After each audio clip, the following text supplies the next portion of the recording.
Bienvenidos a este nuevo bloque de Poder y Dinero. Acá estamos con Fabián Calle, continuando con esta, se ha convertido en una entrevista súper interesante, Picante, la que estamos teniendo con picante. Darío Epstein. Pero, Fabián, es todo tuyo. Adelante. Bueno, Darío, a mí, como siempre, me preocupa un poco más la política que la economía, si bien reconozco que las dos siempre están en interfaz. Fin de este año empieza el ciclo electoral en Estados Unidos, las primarias, todos van a estar, quiénes son los candidatos, gobernadores, presidentes, internas. Por lo tanto, a este gobierno le queda, al parecer, medio año, 7 meses para hacer alguna política que tenga no visos electorales o no de corto plazo, porque el año que viene todo indicaría que este gobierno, y más aún este tipo de gobierno bastante populista que tiene hoy Estados Unidos, no va a ser ningún ajuste sincero de la economía. ¿Cómo ves la economía a noviembre del año que viene? O sea, cuando la gente tenga que votar y sabemos que hay voto ideológico, pero que lo que decide las elecciones en Estados Unidos son los que pendulan dependiendo de su bienestar o cómo ven el país. Bueno, lo veo sumamente complicado por el partido incumbente. O sea, primero, si mirás en general, salvo una excepción que es Paraguay, todos los partidos que estuvieron a cargo de gobierno perdieron las elecciones a presidencia. O sea que solamente, pero la historia no explica el futuro. A mí lo que me explica el futuro es lo siguiente. Tenemos el famoso debt ceiling, para nuestra audiencia es Estados Unidos puede endeudarse hasta el límite que le permite el Congreso, y como sigue habiendo déficit fiscal todos los años, más el interés que tiene que pagar, cada tanto tiene que volver al Congreso a pedirle permiso para aumentar su endeudamiento. En junio, si el Congreso no aprueba aumentar el techo de endeudamiento, se paraliza la administración pública de Biden. No va a poder pagar cheques. Entonces, el primer problema es ese, va a haber una discusión o estamos viviendo una enorme discusión en el Congreso, cómo se asignan los gastos nuevos o se reducen. Hay una posición que es la del Partido Republicano, opuesta a la del Partido Demócrata, que es el partido del presidente Biden. Eso por un lado. Superado ese escaño, que yo creo que lo vamos a superar, veremos cómo, pero se va a superar, te queda el problema de que así, estábamos hablando de los bancos y hay un tema que hay que mirar de cerca. Hay una gran cantidad de vencimiento de préstamos de real estate comercial en el balance de los bancos. Se habla de $1 trillón que vence de acá a fin del 2024. Esos préstamos con las tasas actuales no pueden renovarse. Y a eso tenés que sumar que muchas de las oficinas, que es la mayoría de lo que es real estate comercial, como consecuencia de un cambio cultural, el famoso home office, y gente que se muda de New York a Miami o de California a Texas para pagar menos impuestos, tiene un impacto muy fuerte en los ingresos. Entonces, vamos a tener una crisis. No hay forma de escaparse de una crisis. Tanto el sistema bancario, pero lo que sigue es el real estate comercial. Y después de eso, el residencial. O sea, no veo cómo va a poder equilibrar inflación, tasa de interés, un marco recesivo y la elección. Entonces, o sea, como dirían el panorama es negativo para un equilibrio general, digamos. Pero aquí vale la pena, Fabián y Darío, alguna precisión, porque este punto que acaba de tocar Darío me parece absolutamente central. Nosotros tenemos que son 12.2 trillones todos los préstamos y los loans y leases que tiene el sistema bancario consolidado de los Estados Unidos. Darío recién habló de los commercial real estate. Esos son 2.5 trillones. 2.5 trillones, estos datos que tengo en la mano, son datos de marzo de 2023, oficiales de la Fed.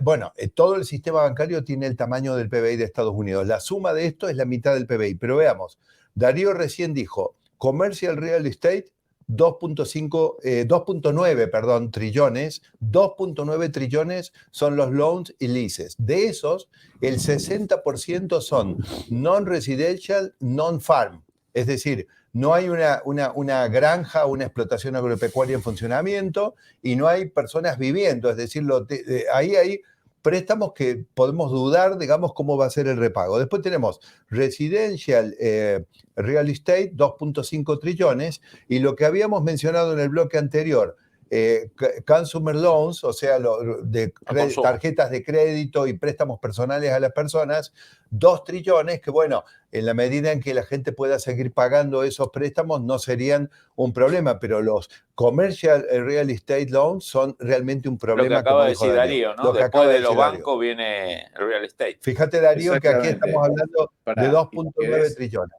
Si querés hacerlo un poquito más salada, si vos mirás, los bancos tienen 19 trillones de dólares en activos, y de esos 19 trillones tenés casi 5 trillones que están en títulos del gobierno, títulos de agencias, como lo que eran Fannie Mae, Freddie Mac, etc. Y otro tipo de títulos security, pueden ser bonos corporativos de empresas, pueden ser acciones. O sea que, de vuelta, si entramos en un ciclo recesivo, es importante qué va a hacer la Reserva Federal, qué va a hacer el FDIC, que vos sabés que es gracioso, porque hablamos de 19 trillones de dólares de activos, una contrapartida importante de depósitos, pero el Fondo de Garantía de Depósitos, que cubre hasta $250.000 por persona, por cuenta, tiene 122.000 millones de dólares de activos nada más. Darío, son 7.1 trillón de dólares de depósitos no asegurados entre los 30 bancos más grandes de Estados Unidos. Después el resto puede tener 1 trillón más.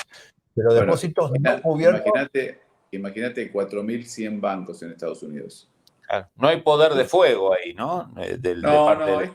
Hay muchos empresarios grandes que le están diciendo a la Reserva Federal, señores, por 2 años hagan ustedes una garantía de seguro del 100% de los depósitos y pasemos la crisis y después vemos. A mí me parece fundamental encontrar alguna solución porque, por ejemplo, la Lending Facility que se dispuso especialmente, salvaron con eso al Signature Bank, en este momento digo, a la semana pasada que vi el dato, tenía 53 billion. Es decir, estamos hablando de trillions y la Lending Facility para salvar bancos tiene 53 billion. Pólvora mojada. Concretamente, ¿sí? Digamos, es una bala de fogueo, ¿no es cierto? Entonces, sí, no, poder de fuego no hay, pero lo pueden armar. Lo pueden armar porque, viste, como dicen, es necesario. Ahora, también tenés un tema que es lo que llaman moral hazard. O sea, el banco, si le va bien, gana plata y se la queda por sus accionistas. Ahora, cuando le va mal, entra Mr. Biden y lo salva. Sí, pero no a los accionistas. Fíjate que el modelo que se usó tanto en Estados Unidos como en el caso de Suiza con el Credit Suisse y la Unión de Bancos Suizos salvaron los depósitos, los ahorristas, pero no los accionistas, ¿no? Pero pará, cuidado. Yo cuando deposito en un banco cobro plata, me da tasa. O sea que yo también gano. No es que tenía la plata en una cuenta corriente muerta. A mí el depósito, el CD, mucho o poco, pero yo lo pongo como una inversión. O sea, por eso, es todo. Ahora, ¿por qué si yo gano como depositante un plazo fijo, el 1, lo que sea, vos tenés otras opciones? Si no te gusta poner plata al banco, comprá un bono del tesoro y terminás. Pero si yo estoy ganando plata en una inversión, ¿por qué si sale mal mi inversión la tienen que pagar los contribuyentes? Ya que estamos hablando de ganar plata o no ganar tanta plata, te quiero hacer esta pregunta que ya se nos va quedando poco tiempo, pero estuve viendo que en el último trimestre de 2022, según los datos oficiales de la FED, 4.54 fueron los intereses que el sistema bancario en su conjunto cobró en promedio por los loans, los leases y los ingresos que tiene. Ahora, por otro lado, estuvo pagando a los depositantes, o sea, por los fondos que tiene, 1.17, lo cual define un margen neto de operación de 3.37. Pero ¿qué pasa? Crecientemente esos son márgenes que estuvieron explicados por las rentas de los bonos del gobierno, que era la inversión más rentable que el sistema bancario está metiendo gradualmente y es el propio gobierno el que lo está pagando. Entonces la pregunta es, 3.37 7. ¿Es un margen razonable, es alto o es bajo? Y segundo, si es el gobierno el que sostiene la rentabilidad del sistema, me parece que hay algo que no está saliendo muy bien. Ahí se está llevando algo, ¿no? Claro, nos queda poco tiempo, pero a ver qué decir. Te lo hago fácil. Ese spread es bajo históricamente y es consecuencia de que las tasas están muy bajas. Primero. Segundo, claramente las empresas, lo que hablamos antes, van a tener que pagar más costo para financiarse. Entonces la ecuación deuda-capital cambia y el costo de llevar adelante un proyecto cambia. Eso es lo que te dije que se llama un cut-off rate. Entonces, cuando aparezca un proyecto que me deje una renta del 6-7%, que lo hubiera hecho hace 3 años, hoy no lo voy a hacer. Pero en Estados Unidos siempre se ganó dinero produciendo, generando riqueza y haciendo crecer a la economía. En este caso me da la impresión que lo único que la genera es el propio gobierno. Me parece que hay algo que no está muy bien alineado. Mirá, te voy a decir algo, Santiago. Hay un gran inversionista americano que dice lo siguiente: cuando las tasas están en el 2%, la gente toma decisiones de inversión estúpidas. Pero cuando están en 0, toma decisiones de inversión muy estúpidas. Este fue Darío Epstein, un cierre brillante. Muchas gracias, Darío. Gracias, Darío. Esto pasó Darío Epstein aquí por Poder y Dinero. Vamos a la pausa, no se vayan y volvemos luego de los anuncios. Gracias, Darío. A ustedes.